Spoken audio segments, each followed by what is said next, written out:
Brett McKay here, and welcome to another edition of the Art of Manliness podcast. So one of my all-time favorite novels is The Great Gatsby. I know it's cliche, but every time I've read it, and I've read it multiple times since high school, I've always found some new insight, some new symbolism that I hadn't seen before, and it's just a fun read.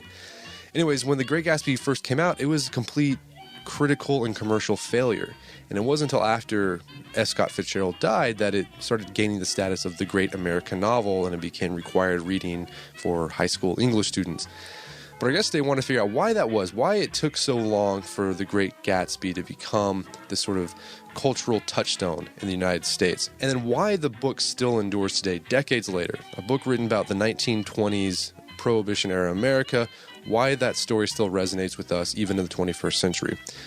Our guest is Maureen Corrigan. She's a lecturer at Georgetown University. You've probably heard her on NPR's Fresh Air, where she's the resident book critic. And her book is called So We Read On, How the Great Gatsby Came to Be and Why It Endures. And in this podcast, we're discussing all things Gatsby. So let's do this.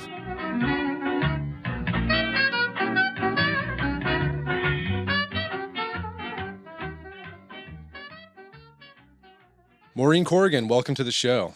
Thank you, Brett. Happy to be here. So your book is called So We Read On, which is a play on a line from my favorite book, The Great Gatsby.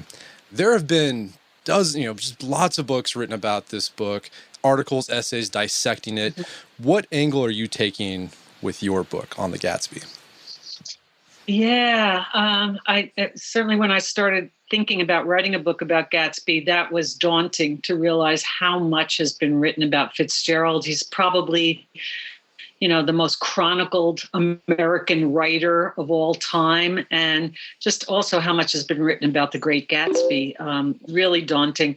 My angle was to approach it as someone who has read the books by now 60 plus times, who's taught it, almost all of my teaching life. So we're talking like 30 years. And I've traveled the country lecturing about it for the Big Read program sponsored by the National Endowment for the Arts. I wanted to talk about it as a passionate, informed reader and to try to figure out where the power of this novel comes from. And not really to talk about it in a scholarly way, although I wanted to use some criticism and some biographical study, but to really talk about it the way I talk about books on Fresh Air, which I do every week, as someone who's really trying to get to the heart of, well, what makes this book work or doesn't? And why is this book in terms of Gatsby, which disappeared by the time Fitzgerald died in 1940, why did it come back so quickly, and why has it had this power over us as Americans ever since? One of the things I talk about is the fact that Gatsby is probably the American novel that unites us if we've gone to high school in America. Someone did a survey years ago, and I didn't do an informal survey every year with freshman English classes at Georgetown where I teach. I say, well, what have you read? Have you read To Kill a Mockingbird? Have you read, Huckleberry Finn, Moby Dick? Kids raise their hands. But when you say, have you read The Great Gatsby? Pretty much everybody in class raises their hand year after year. That's the one you can count on, that's our unifying text. Well, so how did that happen? Because you talk about in the book that when The Great Gatsby first came out, it really wasn't well received by literary critics or the public. Why was it such a flop when it first came out? Yeah, it comes out in 1925. Probably the most famous bad review was in the New York World, Joseph Pulitzer's paper, and the headline read, Fitzgerald's latest, a dud. Gatsby was Fitzgerald's third novel. He had such hopes for it. He thought it was going to outsell This Side of Paradise, his big hit of 1920, The Beautiful and Damned. And then it turns out, not even to sell out its second printing. Just to give you a sense of what I'm talking about, when Fitzgerald dies in 1940, remaindered copies of that second printing that Scribner does in 1925, they're still in Scribner's warehouse. moldering away. So it sold about 22,000 copies when it came out in 1925. Fitzgerald never stopped torturing himself, trying to figure out why didn't it sell.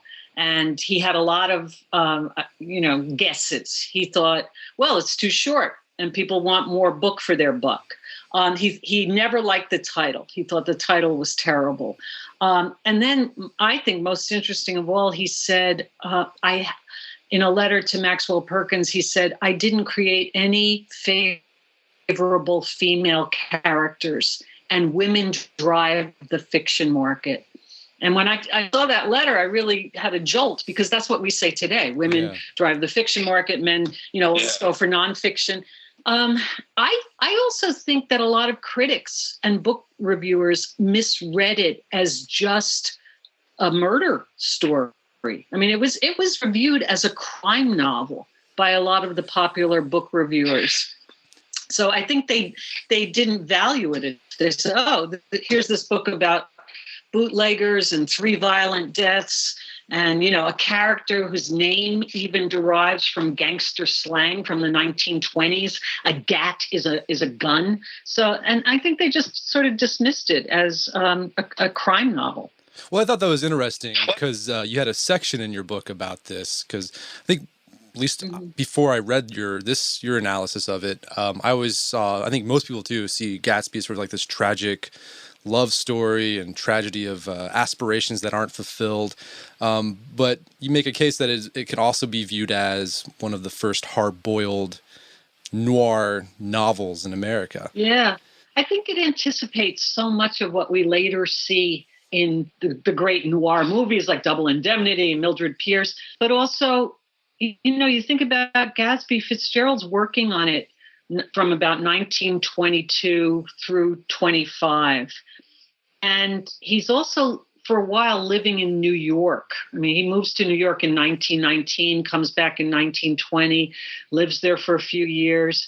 And this is the era when the hard-boiled detective and crime story is really kind of taking shape in cities like New York and LA, San Francisco.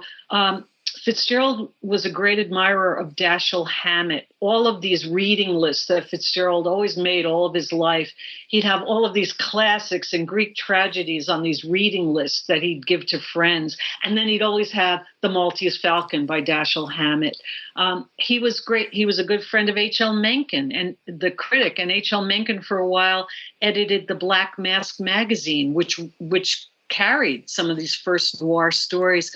You think about the fact that, right, we've got all these criminal elements in Gatsby, not just Gatsby himself, but folks like Meyer Wolfsheim, who's modeled after Arnold Rothstein, the real life gangster who supposedly fixed the 1919 World Series, the Black Sox scandal. We've got bootlegging, prohibition. We've got all of that atmosphere, kind of loose morals. People are having affairs, and women are smoking and drinking. But it's also more than that. It's the fact that you've got this heavy element of fate in Gatsby. Nick's narration is retrospective. When the book opens, Nick tells us that 2 years have gone by already and everybody's dead. Gatsby's dead. Nick is speaking to us present time in 1924, and he's looking back 2 years to the summer of 1922. There's that funny sort of feeling like you get in a noir movie like Sunset Boulevard, that everything that happens in this story, it's fixed. It can't be changed because you've got this voiceover, this narration by, in this case, Nick Carraway, who's looking backward and telling us what happened. Noir is fascinated with fate and fascinated with the fact that people can't change their fate. It's in some ways a very un-American form. And I think it's really interesting that Fitzgerald chose that kind of frame structure for Gatsby, which basically forecloses all possibilities. I say that Gatsby is our greatest American and un-American novel at once, because it celebrates this aspiration, as you said, this character who tries to be more, who reaches for the stars, but at the same time it tells us, the game is all fixed. It's over before it begins. And in fact, Gatsby is dead as of page 2 of the novel. We learn that. Well, it's very Greek, like a Greek tragedy. Yeah. Almost. Yeah. I mean, what is that the appeal of the book? Is that what makes it, what Americans are so drawn to it, is that, you should shoot for your dreams, go for it, even though it might be impossible. It's just the striving that counts. Yeah. Is that what, That's right. Is that the draw of the book, the big? That's its deepest draw. That's what Fitzgerald said the book was about. He writes a letter when he's living on the Riviera and finishing Gatsby in the summer of 1924. He writes a letter to a Princeton classmate, Ludlow Fowler, who was the best man at his wedding to Zelda in 1920. And he says to Fowler that the novel is about those illusions that give such color to the world that you don't even care whether they're true or not. To lose them would be like death.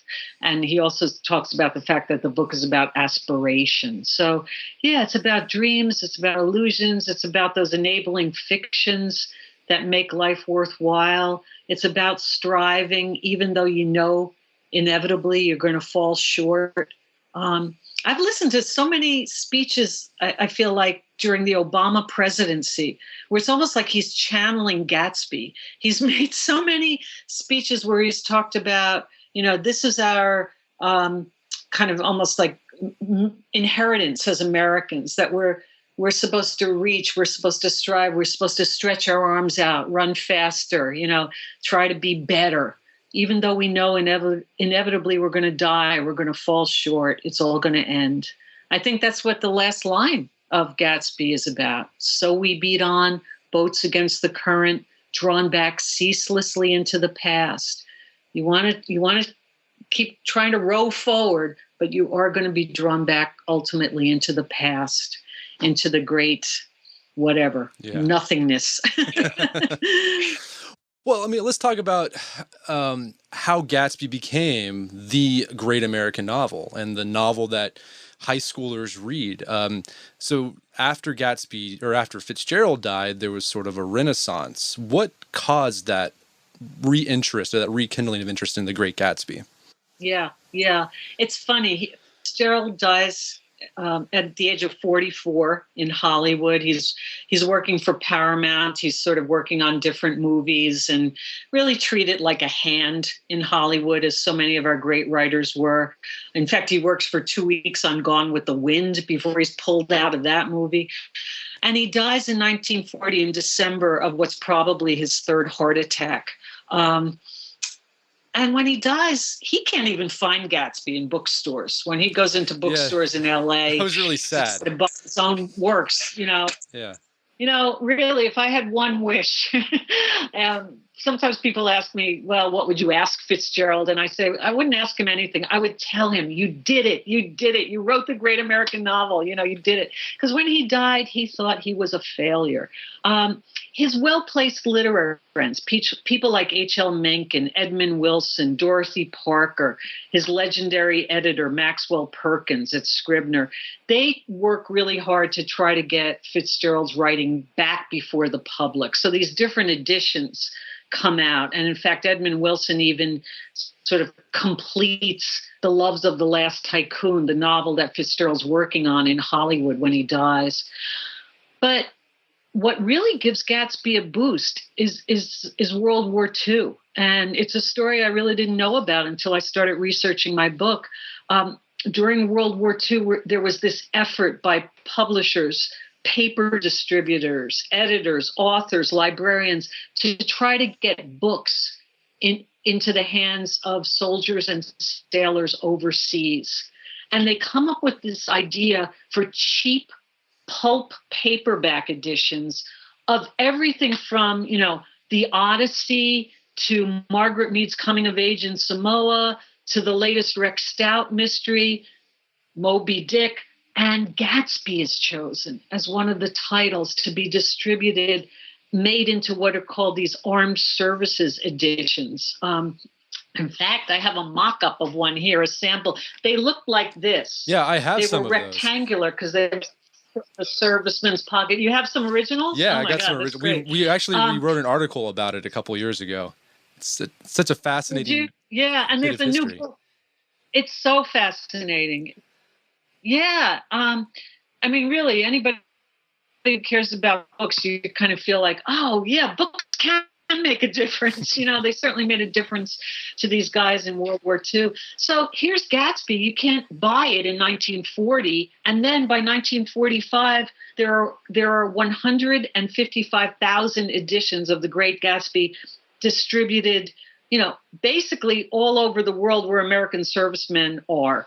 I've gotten a couple of letters, which have been amazing, from men who've told me that the first time they encountered Jay Gatsby, that's how one of these guys opened his letter, when they were serving in 1945. One guy said he was a paratrooper about to, be thrown into occupied France, and that's when he encountered Gatsby. So shortly, after the war ends, then we get the paperback revolution. And Gatsby is one of the titles that's picked up right away by Bantam, by all of, Scribner's paperbacks. And in 1949, we get the second Great Gatsby movie. And this one stars Alan Ladd, who was known for playing criminals and tough guys and, cowboy loners like Shane. And he plays Jay Gatsby. And it's my favorite Gatsby movie of the ones that exist, because it's not the novel either, but it's interesting because it really is Gatsby as a film noir. It's very fascinating. So, I mean, what's the status of Gatsby today amongst academics? Because it has, during the past 70 years or so, it sort of became a darling amongst academics to analyze it in all sorts of ways. What is its status now? Is it sort of still a literary darling, or do academics sort of like, it's kind of lowbrow? Or it's got this kind of strange schizophrenic reputation. It's a great American novel. I don't think anybody disputes that. I mean, a few people dispute it, but they're idiots. It's almost like it's Wonder Bread. It's not sexy enough. It's not.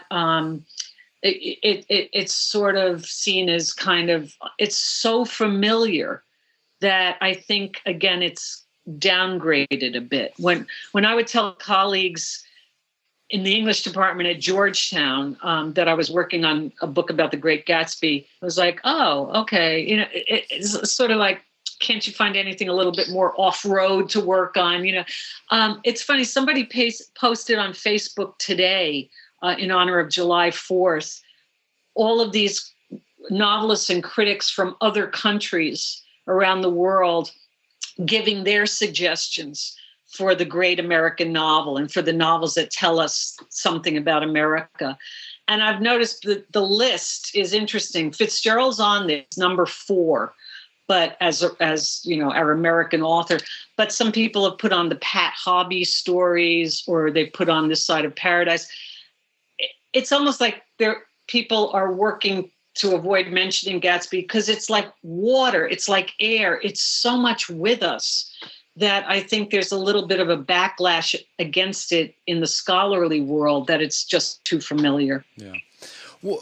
So you said you've read it 60 times. I've lost count the number of times I've read it. But what I love about The Gatsby is that it's one of those books, no matter how many times I read it, it still feels fresh. And it doesn't get stale.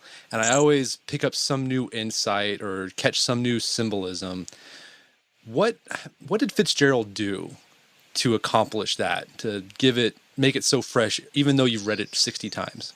I'm going to give you an answer that's going to probably put you to sleep and everybody else listening to sleep. That's okay. But it's the language. Okay. I notice when I say to students, and or even on Fresh Air, when I'm trying to speak book strength, if you say, well, it's got this poetic language, everybody, you can see the ignition key turning off in students' brains, at least. And I feel like I can hear it around the country, because poetic language sounds, too highfalutin. Yeah. But the language is so rich. And it's funny. And Fitzgerald's writing like a real poet, in Gatsby.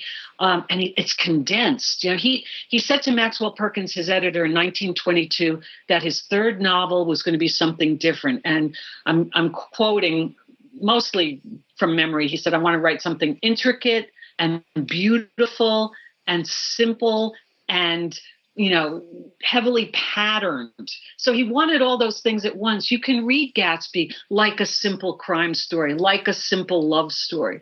But then when you start to reread it, as you've done, as I've done, and you become alert to those layers of meaning, it's just such a richer book. I mean, people have done, they've toted up the symbols in Gatsby. There are 450 time words in Gatsby because it's a novel that's so aware of an ultimate deadline looming, that Jay Gatsby is going to die by the end of this summer, and that the party is going to be over. It's a novel that every chapter is organized around a party, starting with that opening dinner party at the Buchanan's and ending with the failed party, in quotes, of Gatsby's own funeral. I mean, he's got so many layers of symbols, but he's not hitting you over the head with them. They're integrated beautifully into the story.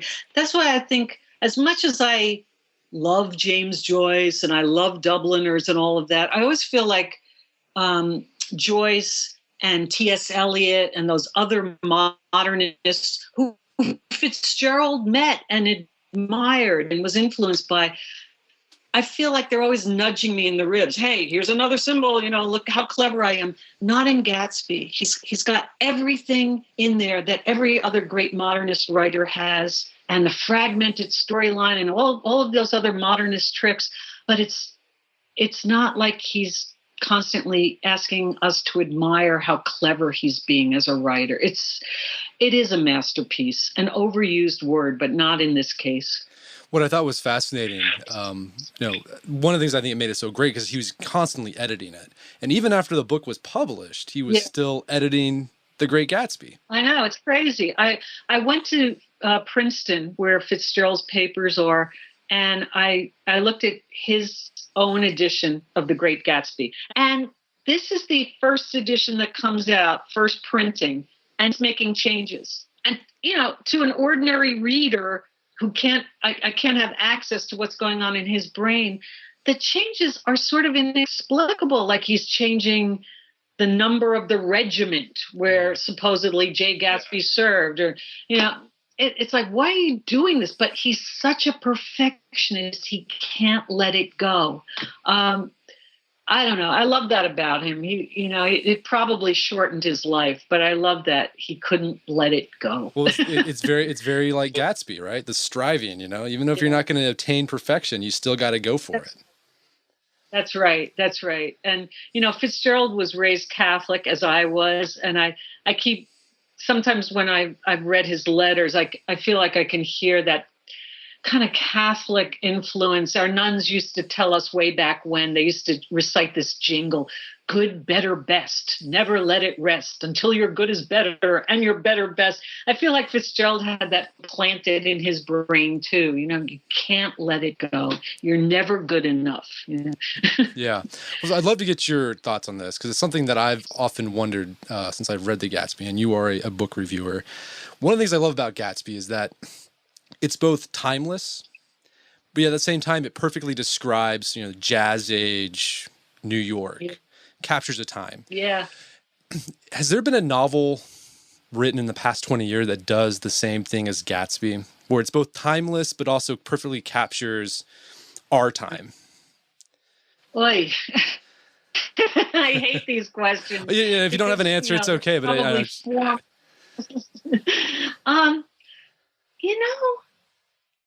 you're not going to love my answer, but I think a lot of detective fiction does that still.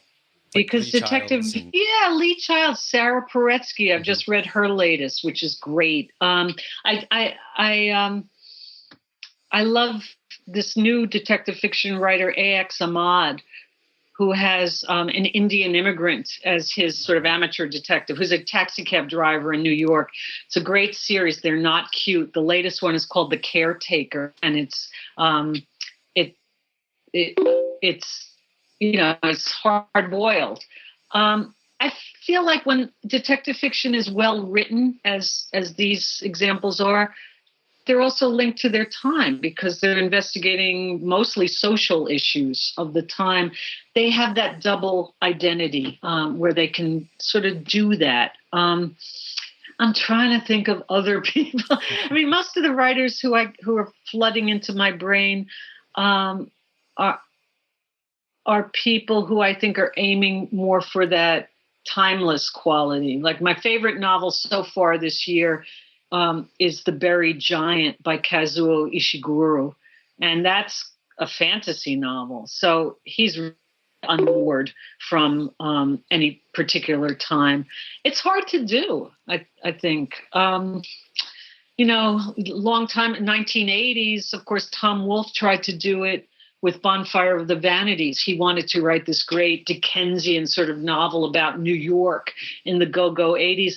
But I don't think that novel has stood the test of time. I think it sort of was people were reading it in the 80s and even into the 90s, but it's really not, I don't think, regarded anymore as like this novel that can stand on its own. It's dated. So, yeah, I'm not coming up with fabulous answers. I love the you, detective novel thing. That makes sense.